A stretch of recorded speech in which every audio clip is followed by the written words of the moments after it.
Beleza, pessoal? Voltando aqui exatamente do ponto onde paramos no último vídeo. A partir de agora, eu vou digitar um código que faça o teste daqueles botões que nós vimos no arquivo PDF, que são os pinos do porte C ou então do porte B, caso sejam as chaves. Beleza? Só para a gente conseguir entender um pouquinho melhor como que vai funcionar esse código, eu vou abrir a minha nota de aula 3.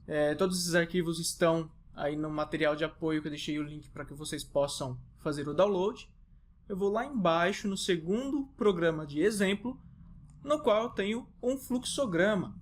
Esse fluxograma ele vai mostrar para a gente como que devemos agir para poder trabalhar aí com o teste de botões. Vamos falar aqui do início, então. O começo, que é sempre aquela questão que eu comentei com vocês com relação ao endereço inicial da nossa memória. Então, aqui vai ser o início. A gente vai começar com aquela diretiva chamada org, no endereço 0.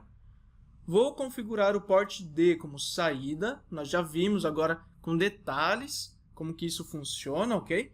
Como que eu faço isso? Então, esse quadradinho eu transformei nessas duas linhas, ó.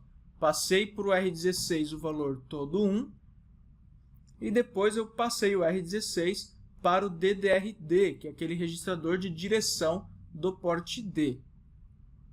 O próximo agora já é novidade. Vou configurar o pino PC2, que é um dos botões, aqui ó, o pino PC2, que é esse botãozinho aqui. Vou configurá-lo como entrada. Para isso, são essas outras duas linhas. Ó. Vou passar o valor todo 0 para o R16 e esse valor eu passo para o DDRC.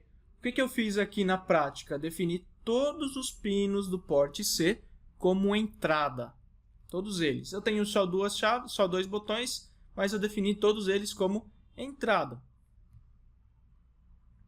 O próximo, ativar o resistor de pull-up do pino PC2. Para isso, como eles estão já definidos como entrada, basta eu jogar o nível 1 para o porte C do pino correspondente. Aqui eu mandei tudo 1 né, para todos os pinos, mas não era necessário. Eu vou fazer um pouco diferente na hora de digitar o código.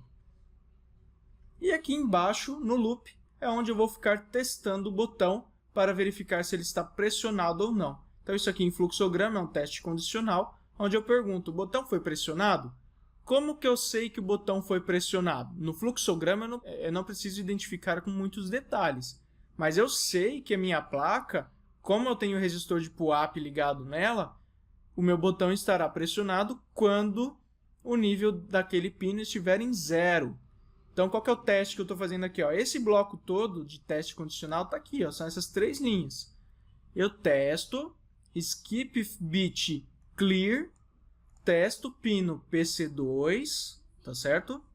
Se ele estiver em 0, ele vai pular a linha de baixo, ele vai vir aqui para o label liga LED. Se ele estiver em 1, ele vai executar a linha de baixo, que vai para o label desliga LED.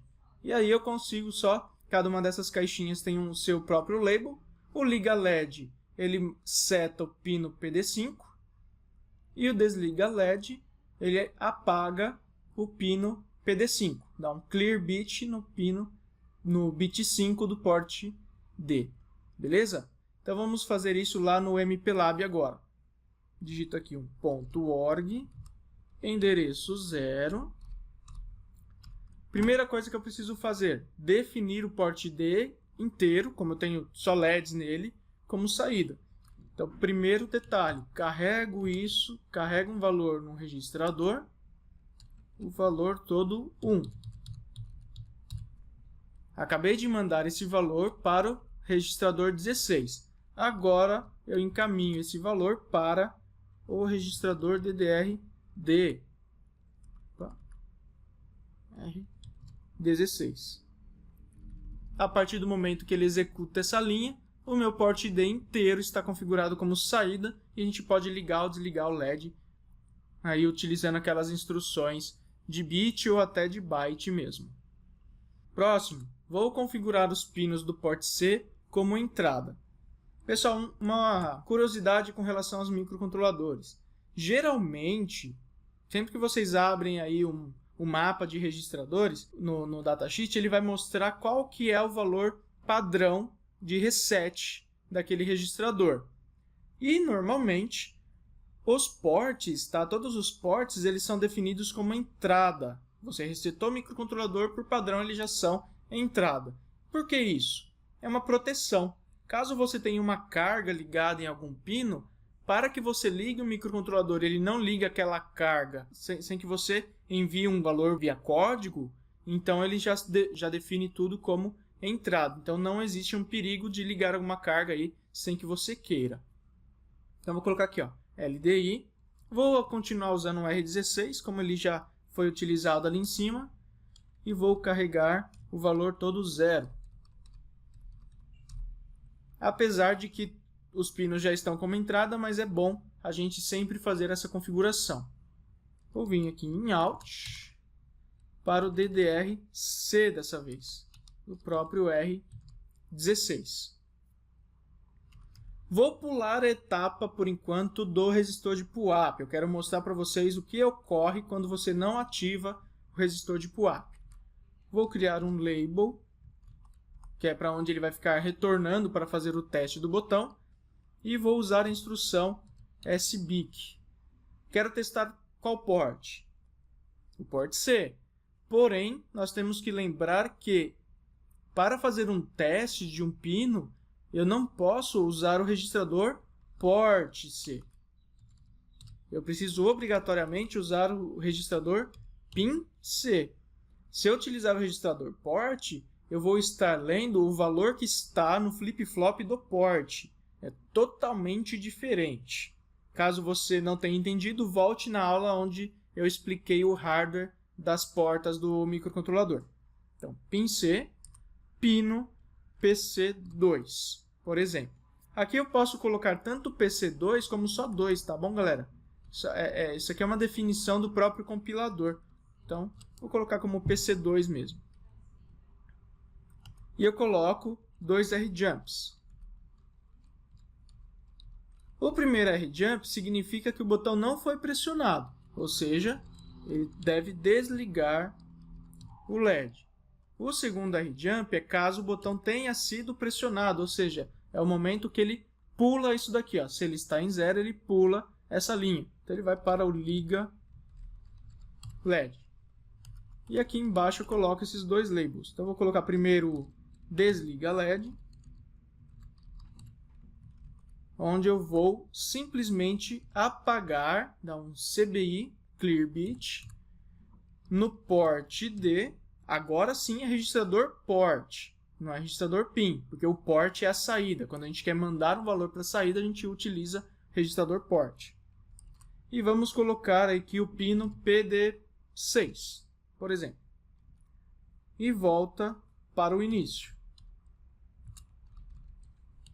Dessa forma, meu programa vai estar sempre testando o botão. Eu não preciso ficar compilando e gravando a placa toda vez que eu quiser fazer um teste. Ele vai tomar uma ação, vai voltar para cá e vai perguntar novamente o estado do botão. Tudo isso em poucos microsegundos. E agora o label liga LED.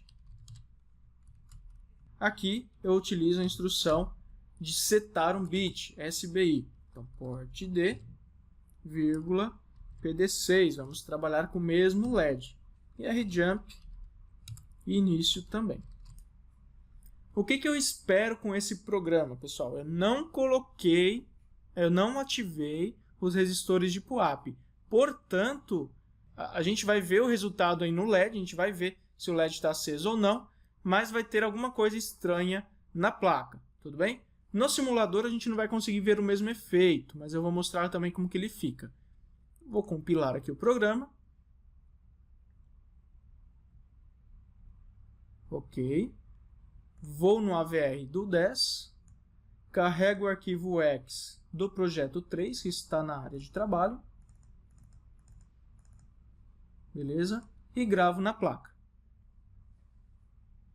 Só observa que na placa o LED está apagado. Ó. Agora ele acendeu.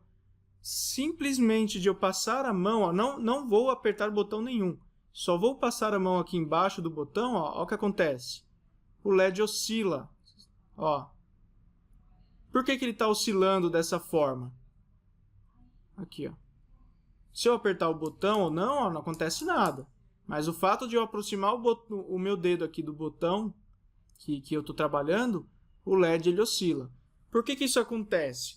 Eu falei para vocês que se o pino está em alta impedância e não tem resistor de pull-up, ele fica com um valor, com um sinal flutuante ali. Esse sinal flutuante ele pode ser alterado por qualquer coisa, qualquer ruído externo. Então, o que pode estar acontecendo? Eu aproximo a minha mão e o ruidinho ele pode estar avançando um pouquinho mais para a faixa que o microcontrolador entende como nível 0, ou então ele avança um pouquinho mais para o nível 1. Tá bom? Ele fica ali no intermediário e qualquer ruidinho ele passa desses dois níveis. Tá certo? Então, por isso que é muito perigoso que a gente trabalhe com uma entrada sem utilizar resistores aí de pull-up ou de pull-down. Se a gente vier aqui no simulador, no Simulid, vou carregar o mesmo programa.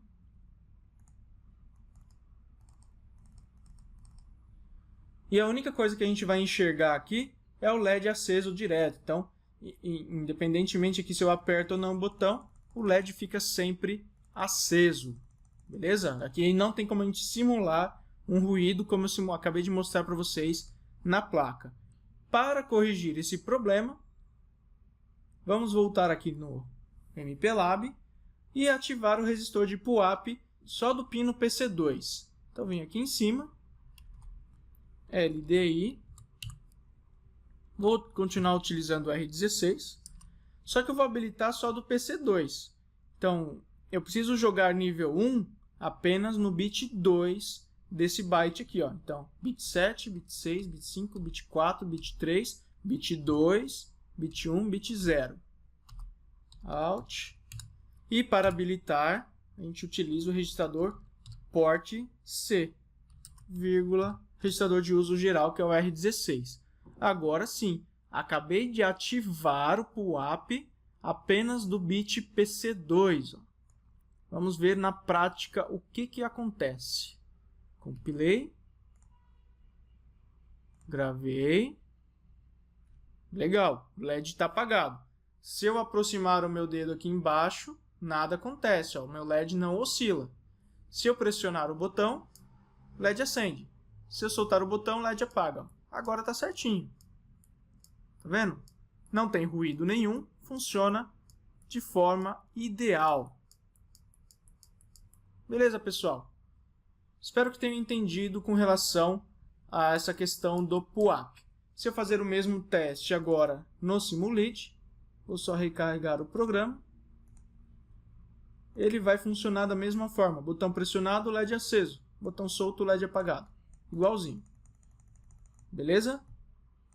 Vamos continuar com esse exemplo, fazendo algumas alterações na próxima aula. Então não percam.